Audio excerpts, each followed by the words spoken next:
Shalom Bapak Ibu yang terkasih di dalam Tuhan. Firman Tuhan hari ini terambil di dalam Lukas pasal 13 ayat 13. Lalu ia meletakkan tangannya atas perempuan itu, dan seketika itu juga berdirilah perempuan itu dan memuliakan Allah. Bapak Ibu yang dikasihi oleh Tuhan, ketika Tuhan Yesus mengajar di sebuah rumah ibadah, di sebuah sinagog, tiba-tiba perhatian Tuhan Yesus tertuju kepada seorang wanita yang sudah 18 tahun dirasuk oleh roh jahat, sehingga dia menderita sakit di bagian punggungnya menjadi bungkuk dan tidak dapat berdiri dengan tegak. Hati Yesus melihat itu pun tergerak oleh belas kasihan, sehingga Yesus meletakkan tangannya di atas wanita itu, dan seketika itu juga sembuhlah dia. Wanita itu pun dapat berdiri dengan tegak untuk pertama kalinya setelah 18 tahun lamanya.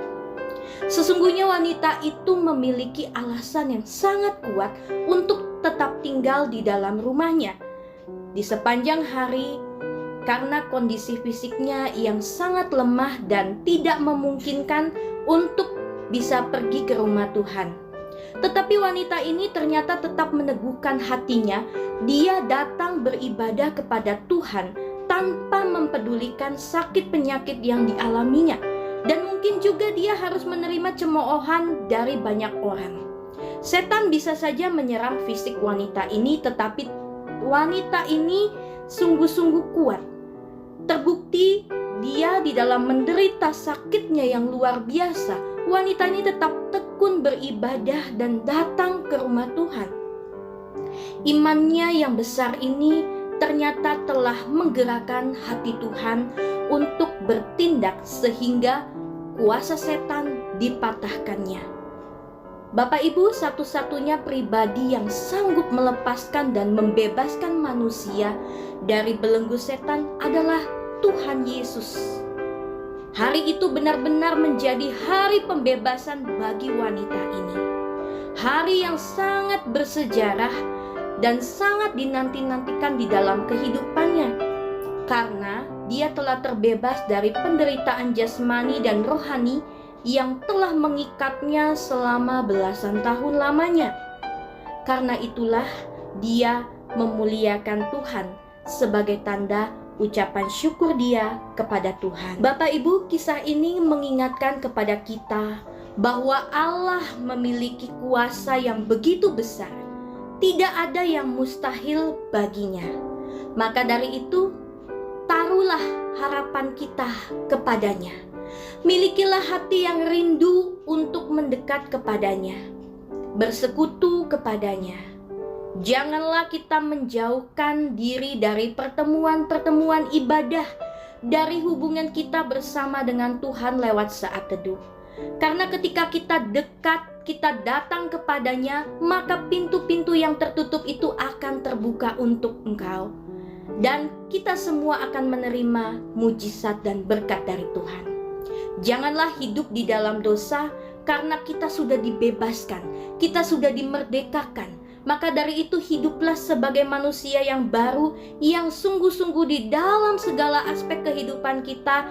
Mari, supaya hidup kita boleh berkenan di hati Tuhan, menyenangkan hati Tuhan. Kiranya firman Tuhan ini sekali lagi mengingatkan kepada kita bahwa kita harus memiliki iman yang teguh.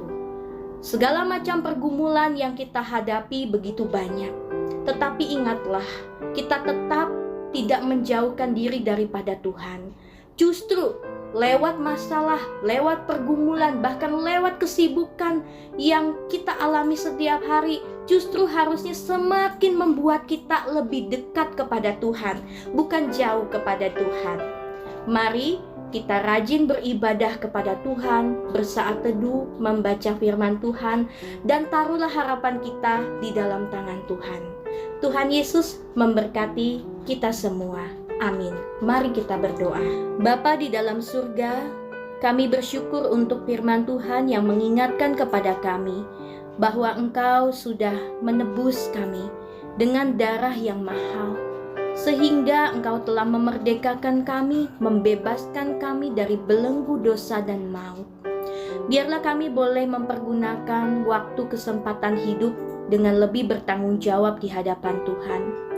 Bahkan ketika kami sibuk, begitu banyak masalah di dalam kehidupan kami, tidak menjauhkan diri kami dari hadapan Tuhan, tetapi justru itu semua dapat membawa kami semakin dekat kepada Tuhan, bahkan semakin rindu untuk mencari Tuhan, sehingga kami boleh menaruh harapan di dalam tangan Tuhan. Tuhan berkati hidup jemaat-Mu di dalam berbagai macam pergumulan masalah. Tuhan bukakan jalan keluar, dan mereka boleh tetap setia beriman kepada Tuhan. Terima kasih. Hanya di dalam nama Tuhan Yesus kami berdoa mengucap syukur. Amin.